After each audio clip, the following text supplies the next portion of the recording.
السلام عليكم ورحمة الله وبركاته.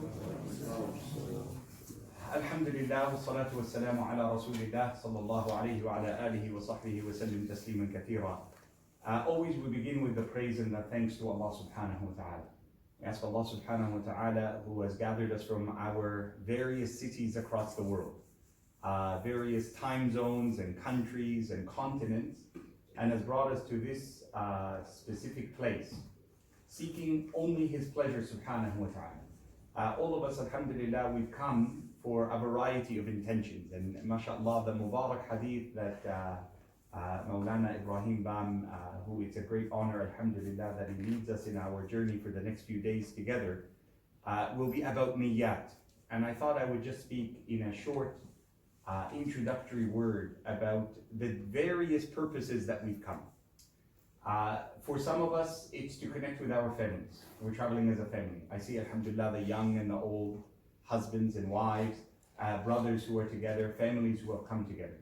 And the Prophet ﷺ, he encourages us as families to endure with each other the pains of travel that will connect us. One of the great things you see from his Sunnah ﷺ is he would be accompanied with his wives ﷺ, even for a ghazwa, even for a military expedition. You hear, subhanallah, Salama is with him, Aisha radiallahu anha wa ardaha. And some of the greatest moments of fiqh, some of the greatest moments of seerah, some of the greatest moments collected in our hadith occur from these kind of circumstances. The revelation of tayammum. Look how easy, subhanAllah, you're on a journey. Sometimes there's things that happen along your way. Our journey a little bit was delayed, alhamdulillah, yesterday, but we found the mercy of Allah throughout. You find that the Prophet ﷺ, in the hadith narrated by Imam al-Bukhari, subhanAllah, just hearing that word, in the land that he traveled, in the lands that he grew up, in the lands that he visited, in the lands he studied, it begins to give a different context. Imam al-Bukhari collects this hadith where Aisha radiallahu anha was traveling with the Prophet sallallahu alaihi wasallam, and they were caught in the middle of enemy territory at night. And it was a severe heat wave during the day, so by the nature of the Arab, they would travel by night, by the moonlight, to escape enemy territory. And at daytime, where there is little chance of the enemy striking, they would camp. And after spending all night traveling, they come to a place and they spend the day, their water is expended, and they're about to set journey once again at night, hoping to get to the next water wells. Because if they don't, they won't be able to spend another day. And as they pack up, Aisha radiallahu anha whispers to our Nabi sallallahu alayhi wasallam, my necklace is missing. That necklace was a black string with black volcanic rock. Nothing precious.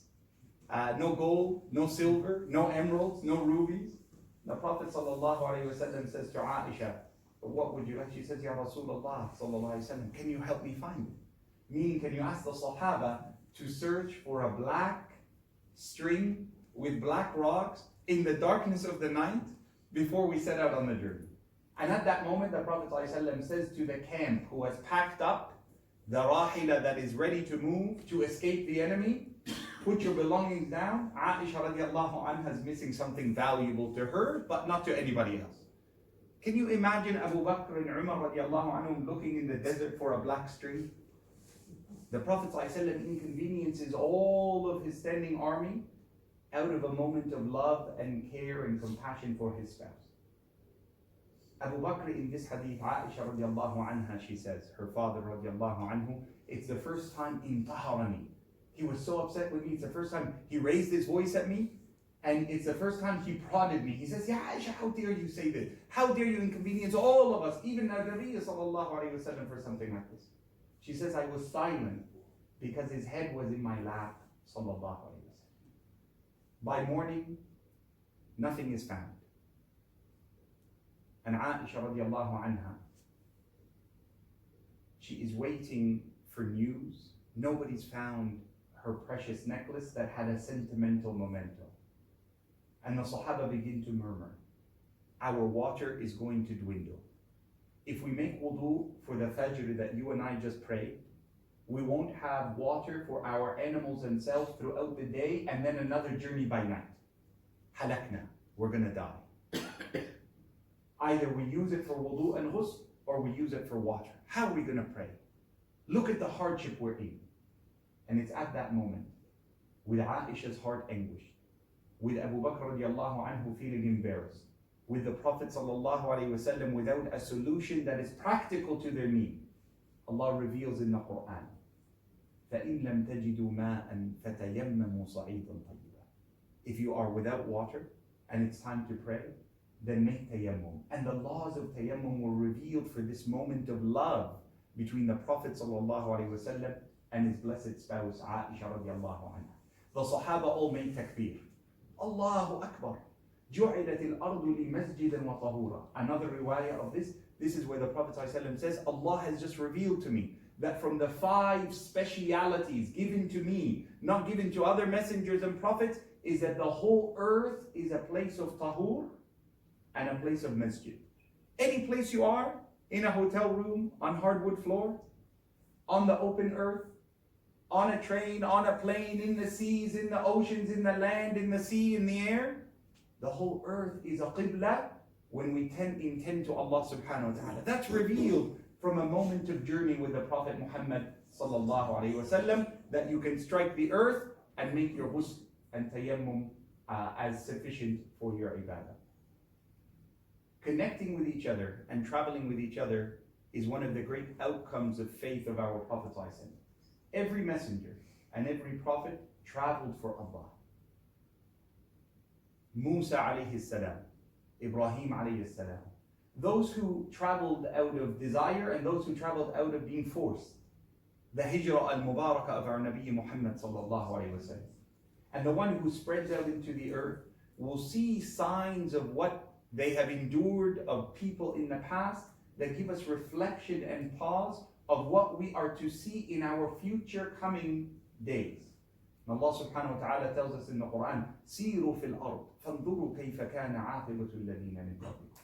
Go out in search of the lands and see what has preceded you, the heritage left for you of those who came before you and what their outcomes of life were.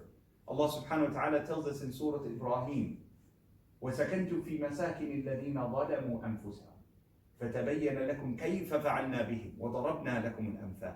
You even live in the lands and in the cities of those who lived before you but wronged themselves, destroyed themselves with their inequity and sin. And that clear example was made to you. And you saw with your eyes how I dealt with those of oppression. فَاعْتَبِرُوا. Take heed, O people whose hearts are awake, in other ayat. And therefore, as we begin our journey, inshaAllah, today, we came together as families, and we will leave together as a greater family. I'm your brother, Yahya Ibrahim. And in this capacity, you have the haqq upon me. You have the haqq to my wealth, to my attention, to my time, to my concern. You are a greater neighbor to me than the person outside. And therefore, your importance in my life is as is required of me by Allah subhanahu wa ta'ala, and the fidelity of hearts for us as human beings. So I want, inshaAllah, that as we have come, we have, mashaAllah, our South African contingent, our UK contingent, our Australian contingent, Canadians, and people from different places. I want one of the things that we begin to do is mesh together as one unit, to feel each other's concern, to have that compassion and concern for each other, and to take that example of our Nabi Muhammad sallallahu alayhi wa sallam. If the Prophet ﷺ can ask someone like Umar ibn al-Khattab radiallahu anhu to help him to find his wife's necklace in the desert, I can ask you, inshaAllah, to assist a sister with her bag, to hold the elevator for another brother, to break bread with each other. That when you buy something from the shop, you buy that one extra thing because somebody else may have forgotten or doesn't know they need it yet until they see. In that regard, Brother Sajid, he's your vitamin C, mashallah. Alhamdulillah. So have that concern, have that compassion, have that outlook for each other, inshallah. And I leave you with this because I know, inshallah, our breakfast is coming soon. You might want to go get your bags prepared and so on. Brother Sajid is going to talk a little bit about the logistics, about what you might want to leave behind in the hotel and make a smaller bag that you travel with, unless you want to bring everything with you. But the one final discussion on niyyah is, another part of our niyyah is to come to find our history and our heritage. To be able to look at something of the past and be inspired for a future. And it is an incredibly inspiring journey that you're about to take. I'm sure one of the things that you would have noticed was how modern Tashkent was for a 2,500-year-old city. And sometimes when you hear Uzbekistan, you kind of think, you know, one of the brothers said, I thought I'd see donkeys. And the brother said, our Chevrolet is the donkey in Uzbekistan, right? It's a wonderful, wonderful society. The people have an ethics of Islam, even though Islam in part was taken from them. And one of the things that we're going to discuss as we travel is how, with the Bolshevik revolution, when they came and the Russians came and occupied different places, it was very difficult for Muslims to outwardly practice Islam. So things like the outward symbols of hijab, things like the outward symbols of staying away from alcohol, were things that were forced upon them as communities. It was forced upon them, that you find that it is a struggle with them. A person might be praying 5 times a day, and subhanAllah, they're still drinking. And it's a striking thing. And it's something that the future generation is now, alhamdulillah, moving towards eliminating it. But the Islam in the hearts of the people is a part and practice of their ethics. And you know, I'm not sure if Brother Sajid shared with you the story. One of our sisters, she left her mobile phone at one of the counters in a market, I think in Samarkand, near Imam Bukhari's resting place. May Allah subhanahu wa ta'ala join us with him in Jannah. And we traveled an hour later. And the sister was a bit upset and about what's wrong? I left my phone in a stall. Now, I can tell you, I travel a lot. Maulana will tell you that if you leave your phone in a masjid, not in an open marketplace, not in a, you're like, khalas, make janazah for that phone. Janazah for takbir, it's finished, right? Wallahi, oh no. Brother Aziz, who's with us, he said, no, the phone's there, don't worry about it. Can go back. Wallahi, one phone call to the sister, she walks, here's your phone. Untouched. A generosity of spirit, an empathy, a care. The lady whose stall it was remained open after all the market closed, because she knew whoever lost the phone is going to come back. Instead of going home and saying, or even giving it to the police, she stayed open because somebody's phone. That level of amana is something you're going to see in this society, the care and compassion. You'll notice that nobody asks you for a handout. Nobody in the airport said, give me something, I carry your bag. No one is waiting with their hands outstretched. You will not find anyone, even the bellman here, who is bakshish in Egypt. Allah forgive our Egyptians. Everything is bakshish. Even to say Assalamu alaikum, there's a bakshish. Right? Subhanallah, it's a striking example. So may Allah subhanahu wa ta'ala bless Uzbekistan, bless the people of Uzbekistan, return them to the roots of the likes of Al-Imam al-Bukhari, Al-Imam Muslim, Al-Imam al-Tirmidhi, Al-Imam al-Zamakhshari, Al-Imam all these great imams of our faith emerge from this land. And I leave you with this statement of the Prophet sallallahu alaihi wasallam, where he says that this deen, yuhmalu bi Bani Ishaq, it will be carried forward by the likes who aren't Bani Ismail, who are not the Arab like myself.